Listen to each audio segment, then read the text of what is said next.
और यदि आप अपने गुरु के वचनों को, शास्त्र वचनों को, शास्त्र क्या है? गीता, रामायण, महाभारत, ये क्या गुरु है? ग्रंथ, ग्रंथ ही गुरु है। और वही वाणी क्या है? हमारे गुरु के मुख से हमको सुनने को मिलती है। और यदि फिर भी हम मानते नहीं है, हाँ जान तो लिया, जान लिया ना कि मनुष्य जन्म का, हाँ क्या मनुष्य जन्म का नहीं जाना है तो आज जान लो, नहीं तो बाद में अब पछताए हो। तो क्या, जब चिड़िया चुग गई खेत। रोज आंखें बंद करके अपने आप से पूछो, तेरे जीवन का उद्देश्य क्या है? खुद से पूछो। पर हम ऐसे पूरी दुनिया से मिलना चाहते, पर खुद से ही कभी मिलना नहीं चाहते। बैठना ही समय नहीं है मेरे पास आंखें बंद करके उससे बात करने की, इससे बात, उससे बात, उससे बात, परंतु इससे बात करने का सोचो। आप अपने खुद से बात नहीं करना चाहते, लोग आपसे कैसे पसंद करेंगे बात करना? हाँ, सोचा है क्या? आप अपने संग रहना नहीं चाहते और चाहते लोग मेरे संग रहे। खुद के खुद पसंद नहीं करते आप कि मुझे ये पसंद है, मुझे तेरे साथ बैठना है, मुझे तेरे साथ बातें करनी है। कभी किया क्या? यदि आपने सुन लिया है, पढ़ लिया है, जान लिया है, टीवी में, मोबाइल में, यूट्यूब में, इंस्टाग्राम में, फेसबुक में, न जाने क्या क्या आपने देख लिया, परंतु अंदर से जीवन को में वो उद्देश्य बनाया नहीं। और आपकी बुद्धि ने, अरे ये दीदी ऐसे ही बोलती है, भजन कब शुरू करेंगे?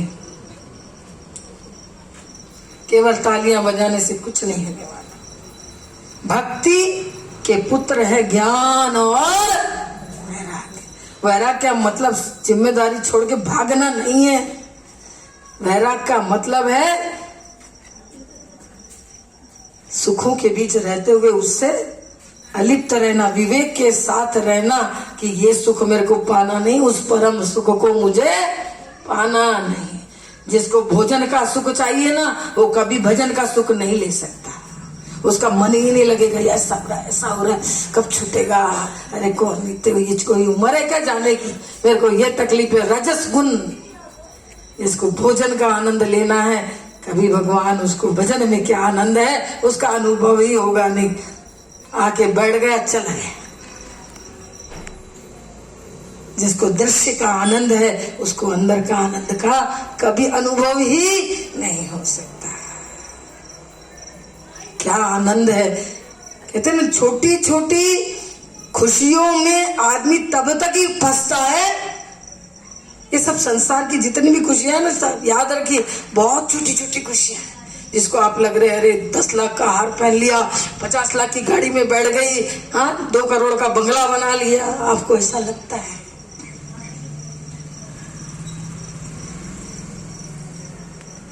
जिसको लगता है ये आनंद है, तब तक उसका मतलब उसने अभी क्या है, ये कब तक इसमें मन फंसा रहता है? जब तक उसने भजन का आनंद नहीं लिया, जब तक उसने अपने आत्मा का आनंद नहीं लिया, जब तक ध्यान का आनंद नहीं लिया, जब तक अपने ही अंदर बैठे अपने गुरु से, अपने प्रभु से, क्या गुरु ब्रह्मा गुरु विष्णु बात नहीं करी, तब तक ही उसमें मन अटकता है। अरे ये खा लूं, ये देख लूं, ये सुन लूं। ये जो 5 शैतान जो हमारे ही अंदर बैठे, हमारे शत्रु, कब तक है ये? जब तक उस आनंद को, वो आनंद का स्वाद हमने चखा नहीं ना।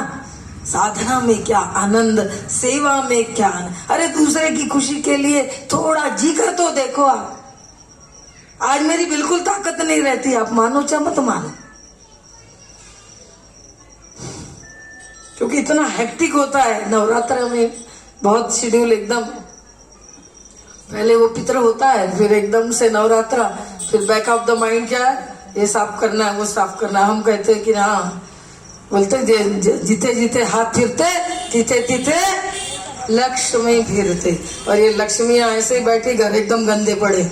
आपकी जिम्मेदारी है, वो पुरुषों का काम नहीं है। पुरुष बोलते हैं कि दुकान में आके हमको मदद करो, कितना सोओगे? कितना आराम करोगे? ये शरीर तो सबसे बड़ा शैतान है।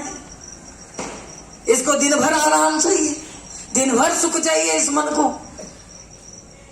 बड़ा खुश अपने मन के अनुसार होता रहे, इतना नाचता है ये मन। और जब तक ये मन के हिसाब से आप चलोगे तब तक उसको कभी पा नहीं सकते। तो यदि आपने अपने मनुष्य जन्म का उद्देश्य यदि जान भी लिया, परंतु बुद्धि से माना नहीं तो फायदा है क्या? तुम्हारी बुद्धि ने नहीं माना, सिर्फ बोलते हैं भगवत प्राप्ति चाहिए, परंतु उसका वो विवेक हरदम रहता है। इसीलिए करना है क्योंकि तुझे पाना है, इसीलिए करना है क्योंकि तुझे पाना है। शरणागति, ये परिस्थितियां, ये लोग, ये सब कुछ तूने दिया है, तेरी इच्छा है ना मैं ये करूं, चलो मंजूर है। अंदर से ये भाव रहना चाहिए। सर्वधर्मान परित्यज्य माम एकम शरणम व्रजा अहम त्वा सर्व पापेभ्यो मोक्षयिष्यामि मा शुचा। भगवान ने ऐसे ही थोड़ी कह दिया, पूरे गीता का सार है ये श्लोक। क्या सब धर्मों को छोड़कर तू एकमात्र मेरी शरण में आ जा। धर्मों को छोड़कर इन्होंने क्या, आज से घर का काम धंधा बैठ गए, मंदिर में जाके बैठ जाना, वृंदावन में जाके बैठ जाना, ऐसा कहा क्या? नहीं, उसका अपना कर्म कर, पर इससे तेरा उद्धार होगा। ये नाम जप, राधे राधे राधे राधे। गुरु ने जो मंत्र दिया वो मंत्र अंदर ही अंदर, अंदर ही अंदर, क्या है, बाहर से काम चलता रहे और अंदर से किसी को मालूम ना पड़े। बाहर से तो बिल्कुल आप बिल्कुल वो सामान्य आदमी जैसा व्यवहार करता वैसा कर रहे हैं, पर अंदर बहुत, तुम्हारे और उसके गुरु के अंदर में बहुत फर्क होता है। मानते हो कि नहीं इस बात को? तो मान लेना है कि हर दम हर काम करते समय क्या, तुझे पाना है, मुझे तुझे पाना है। क्यों? क्योंकि पिछला जन्म कौन सा था ये मालूम नहीं, अगला जन्म कौन सा होगा ये मालूम नहीं। कौन सा जन्म हाथ में है? ये केवल ये जन्म और 84 लाख योनियों में भ्रमण करने के बाद मनुष्य शरीर कितना कठिन है। गाय को देखा ना, रोते रहती, देखा है कि नहीं? उसका मतलब उसको पीड़ा हो रही ना अंदर। कुत्ते को देखा है, देखा है कि नहीं? उनकी आंखों में पानी देखा है, और रोते पर बोल नहीं, गंदगी में पड़े पर बोल नहीं सकते। तो ऐसा जीवन हमको चुनना है क्या? फिर क्यों दिया था भगवान ने ये मनुष्य शरीर? सबसे भेद अलग क्यों है? विवेक दिया है, सोचने समझने की शक्ति दी है, क्या करना चाहिए और क्या नहीं करना चाहिए।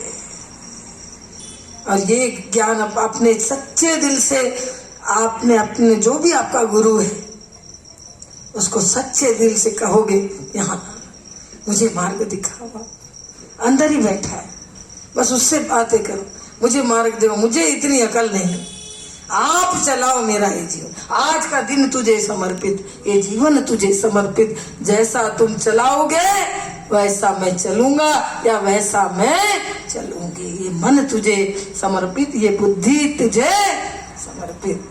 हम करते हैं क्या मन बुद्धि गुरु को समर्पण? हाँ करते हैं? नहीं नहीं, मेरा मन नहीं है, वो तो क्या ऐसे ही बोलते रहते। करते क्या गुरु वचनों को पालन करते क्या? अपनी मन बुद्धि लगा देते हैं ना। और इसलिए भगवान ने क्या कहा? मय्येव मन आधस्त्व, मय्येव तन आधस्त्व नहीं कहा,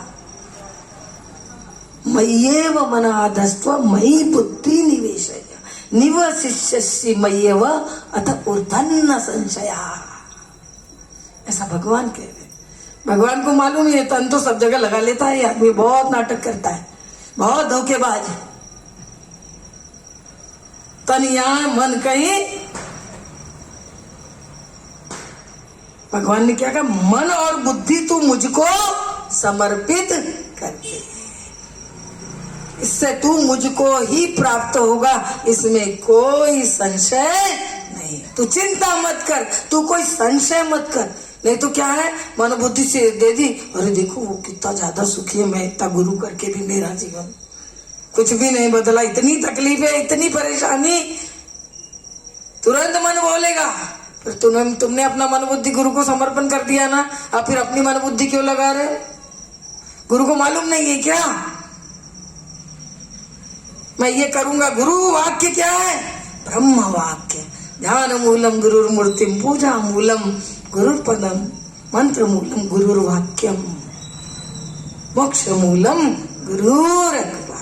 जो गुरु को वचनों को मंत्र की तरह समझता है, जो साधक, जो शिष्य, जो भक्त, तो क्या है? मोक्ष मूलम गुरुर कृपा। ये तो हमारे अनुकूल रहा तो हम सुन लेंगे, नहीं है तो तुमको क्या मालूम, हमको करते हैं कि नहीं। तो वो स्थिति अपनी हमको लानी, बताने का कारण मैं ये मनमादस्त हो, वो तकलीफ आ रही है जीवन में, परेशानियां आ रही, ये हो रहा, तनाव हो रहा, हाँ गीता ज्ञान जीवन में जितना आप उतारोगे ना, उतना आप क्या होगा, उस परमात्मा की तरफ बढ़ते जाओगे। ऐसा नो? हाँ कि नहीं? हाँ, तभी यहाँ बैठेंगे तो कैसा बैठना है? हाँ, तन से तो बैठे हो, क्या मन से उसको हाँ अपने ही अंदर हमको पुकारना है। हाँ, अपना गुरु कहाँ है? आश्रम में आ पाए ना आ पाए,